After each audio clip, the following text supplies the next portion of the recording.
right. In fact, Naina Lal Kidwai of HSBC now also joins us on a link, and it is really a budget which has many, many firsts, especially for women. Ma'am, your first reaction to the Finance Minister's announcement that there will be India's first women's bank and there will be 1,000 crore capital that he's earmarked for it. Well, how could one say that that is not a good move? More banks is good, a bank which focuses on women and a bank that's run by women, all very good, and I'm sure that that's good. But it's such a small part of the budget.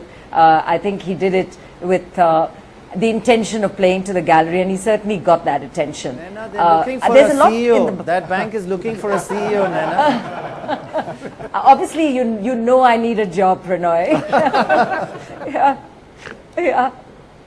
Yeah.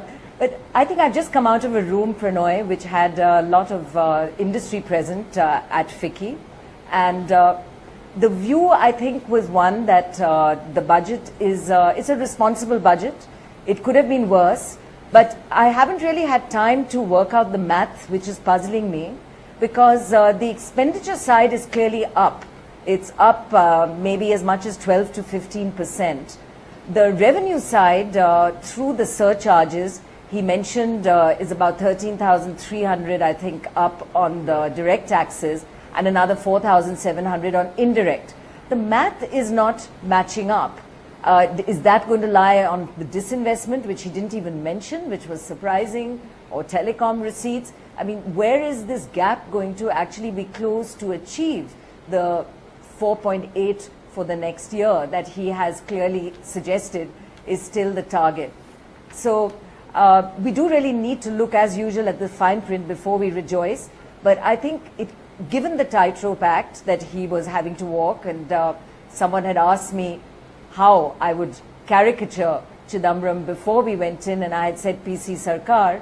So what were the rabbits out of the hat that he would pull out? I think he's managed that tightrope.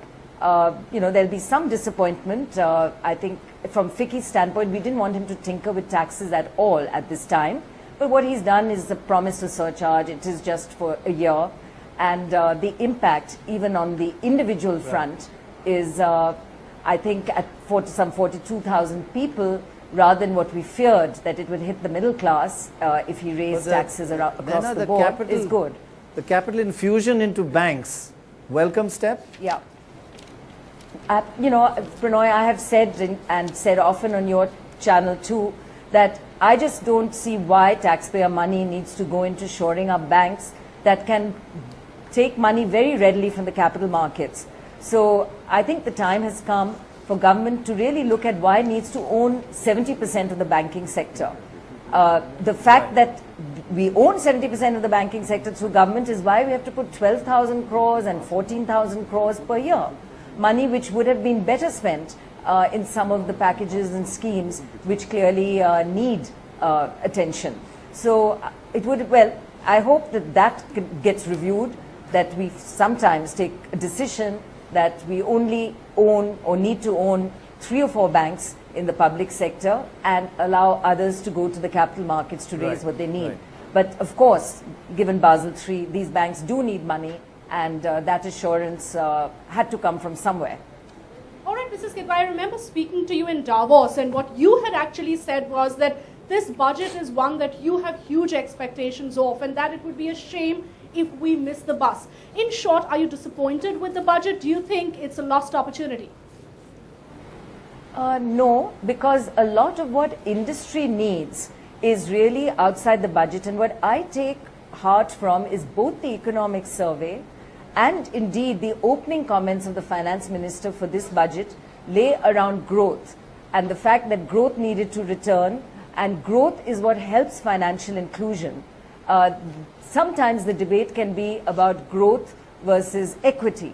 This is not what the government is clearly seeing. It sees growth and equity moving together. And that is important, because what that tells me is that industry, the economy are central to what we need. And in a sense, we've seen that. He's brought back the investment allowance for 2 years. Industry did want that, either through accelerated depreciation or an investment allowance.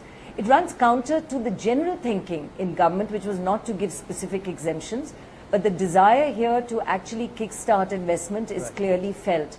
And I think that signaling effect is very important. He's by and large left taxes untouched. I think that too is favorable.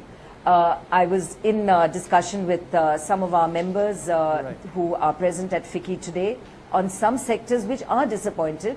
I think oil and gas would have liked to see a lot more thrust, either as an infrastructure sector or moves which they wanted.